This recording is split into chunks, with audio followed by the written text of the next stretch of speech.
¿Te has imaginado descubrir que el hombre con el que acabas de casarte no solo te mintió, sino que lleva años viviendo rodeado de personas que quieren verlo muerto? La fotografía seguía temblando entre mis manos. Era yo, caminando hacia mi trabajo, entrando a casa de mi madre, comprando flores una semana antes de la boda. Alguien me había estado vigilando. ¿Quién hizo estas fotos?, pregunté. Mi esposo respiró hondo. Mi familia. Sentí frío en todo el cuerpo. Abajo, la música de la boda seguía sonando. Risas, copas chocando, personas celebrando mientras, arriba, yo descubría que acababa de entrar a una casa llena de secretos. Él abrió otro documento. Había nombres tachados en rojo. Todos intentaron quedarse con la herencia, dijo en voz baja. Mi tío murió accidentalmente después de denunciar irregularidades. Mi primo desapareció y mi madre sabía demasiado. Lo miré fijamente. Tu discapacidad también era parte del plan. Él asintió lentamente. Durante años fingió no poder caminar. Aprendió a moverse despacio, a soportar humillaciones, a escuchar cómo lo llamaban inútil frente a él. Porque mientras todos lo vieran débil, nadie sospecharía que estaba investigándolos. Entonces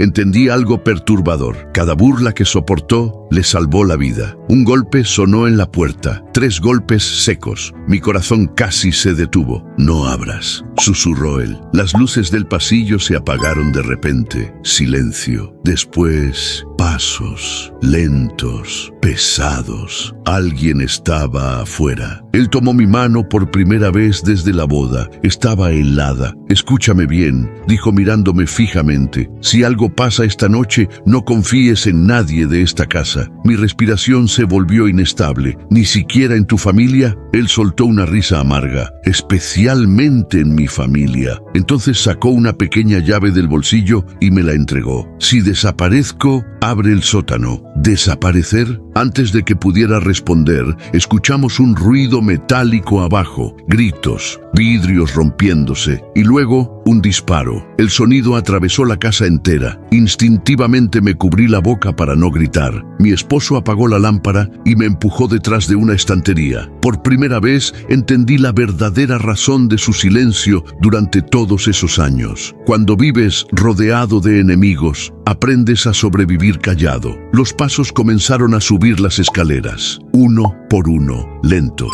como si quien venía supiera exactamente dónde estábamos. Y mientras sostenía aquella llave entre mis manos temblorosas, entendí algo aterrador. Tal vez nunca fui una esposa, tal vez fui un peón dentro de una guerra familiar que comenzó mucho antes de que yo llegara. Ahora dime, si descubrieras que toda tu vida fue manipulada por personas que sonríen en la mesa contigo, ¿seguirías buscando la verdad, aunque pudiera destruirte? Quédate, porque algunas familias no esconden secretos, esconden cadáveres. Y síguenos para más historias como esta. El encuentro final será brutal. Y síguenos para ver la justicia divina en acción.